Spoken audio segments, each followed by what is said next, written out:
خواتي وخواتي هويل مارن شوحة الشمة وصلاوات المريم يمة.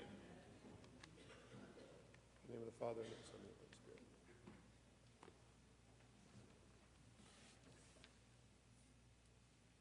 Imagine an angel appearing to you and saying, the world is going to change forever. All these problems that you're facing, these gigantic, monstrous things that are so terrifying, be not afraid. The empires that are at war, the armies that are slaughtering tens of thousands of people in a single day, all of these big problems between families, broken hearts one side or another, the darkness that you see inside of your heart, this enormous pressure that you feel, the anxiety, the depression, the temptation that you feel, all of these big, huge, dark, sad things, they're all going to be solved. A Savior is coming. The world is going to change, and all of the people, all over the world, are going to have access to this salvation. And then the angel says, here's the sign. Here's the sign that the world is going to change, that everybody in the world is going to have access to salvation. You know what your sign is? A baby. Wrapped in what you usually wrap a baby in, laying in a very poor place, a manger. That's going to be your sign. That's the sign. It's like disappointing. Imagine you're the shepherd, you see an angel. That's crazy. You hear about the salvation of the world. All right, that's awesome. These are big things. And the sign of this is the most ordinary thing in the world. Happens every day. What's going on? It's weird. I would expect that the salvation of the world is going to be a big thing.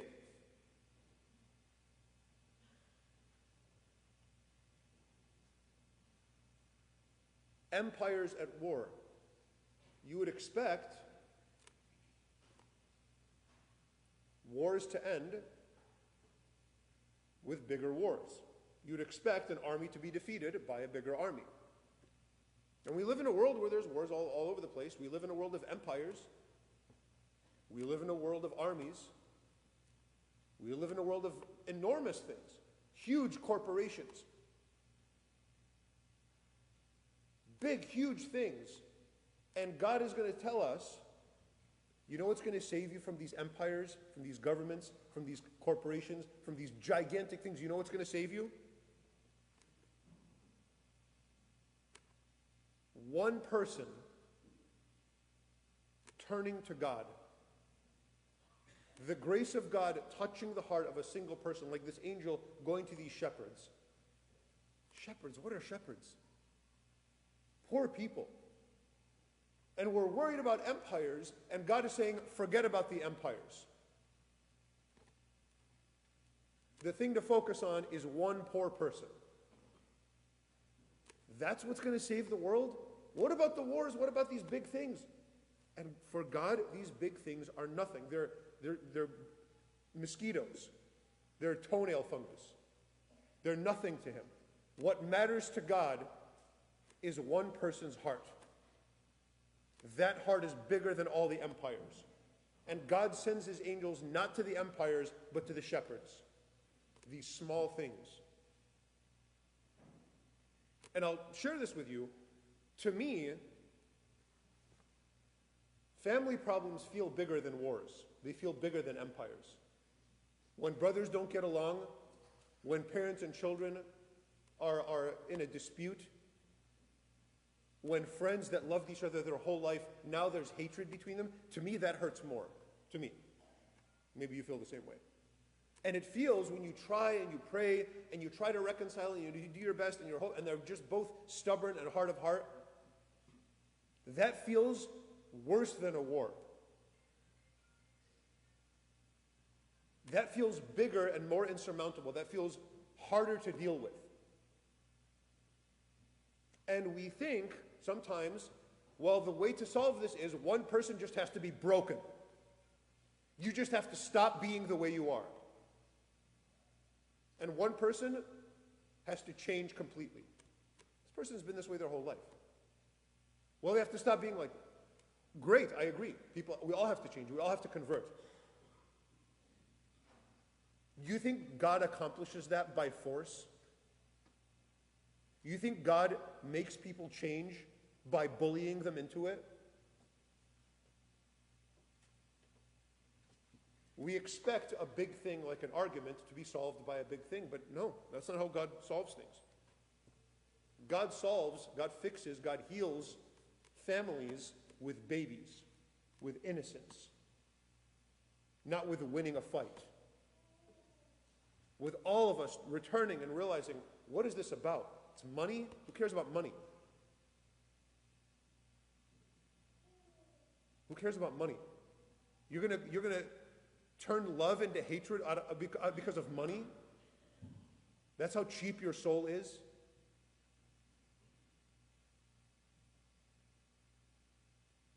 God doesn't solve problems with bigger problems. It's a child, it's a baby, it's such an ordinary thing, such a small thing, a moment of forgiveness, a moment of reconciliation. Years, 20, 30, 40 years, people waste their lives being upset about something. God solves that just with a little moment of grace in somebody's heart, just questioning themselves, yeah, what is this about? Why? Those little tiny moments are how God heals us, saves us.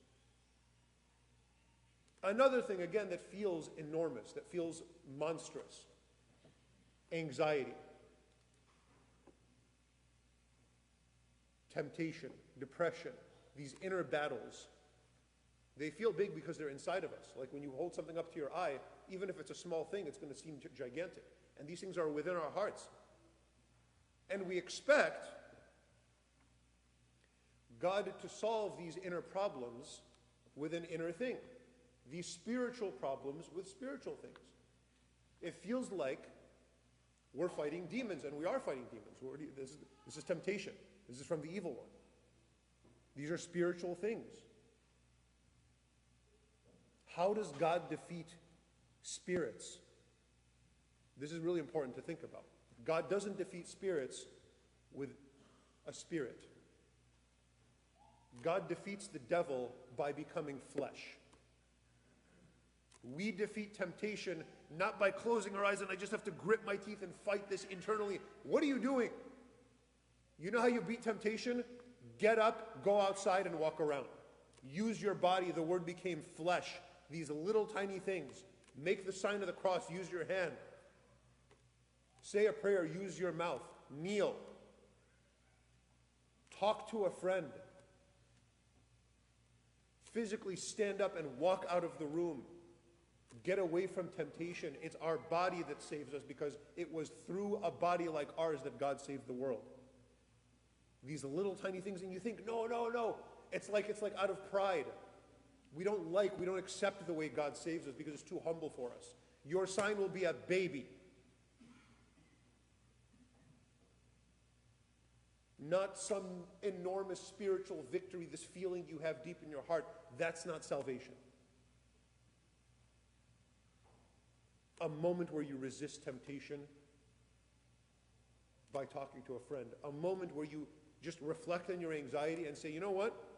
I'm just going to get a little work done instead of being anxious for 5 hours. I'm just going to wash one dish. Wash one dish. That's going to do more than 5 hours of sitting there tormenting yourself, worrying about tomorrow and things that you can't change. These little tiny things are how God saves the world. A single moment of kindness when that's a little bit difficult. Being a little bit nice, a little bit loving to somebody that's annoying to you. This is how our souls are saved. This is how God transforms us with His grace moment by moment. Salvation comes, we have access, we touch the Savior through a very small host that comes from the altar to us. And in that tiny little thing that looks like a piece of bread, all of divinity, God's entirety, is there in that host. That is not a piece of bread that you're looking at or that you're receiving. which is why when we receive, we should be in awe, we should be in terror of the power of God that dwells in that small thing. It is these very small things, brothers and sisters, that save us. And so as we receive the Qurbana today, make sure our hearts are ready. Go to confession if you haven't been to confession in a long time. We'll be sitting there in the confessionals right now. Make your heart ready, because this tiny thing that seems like no big deal, and people receive it sometimes that don't go to church a lot, they receive it like it's no big deal. That's the most important moment of your life, is when you receive communion. And these things that seem small, these small moments of conversion and of love and of kindness and of resisting temptation, that is how the world is saved. So brothers and sisters, as we receive him, let him be born in your hearts, and ask Mary to pray for you so that he may grow in your hearts the way he grew up in Bethlehem and in Nazareth.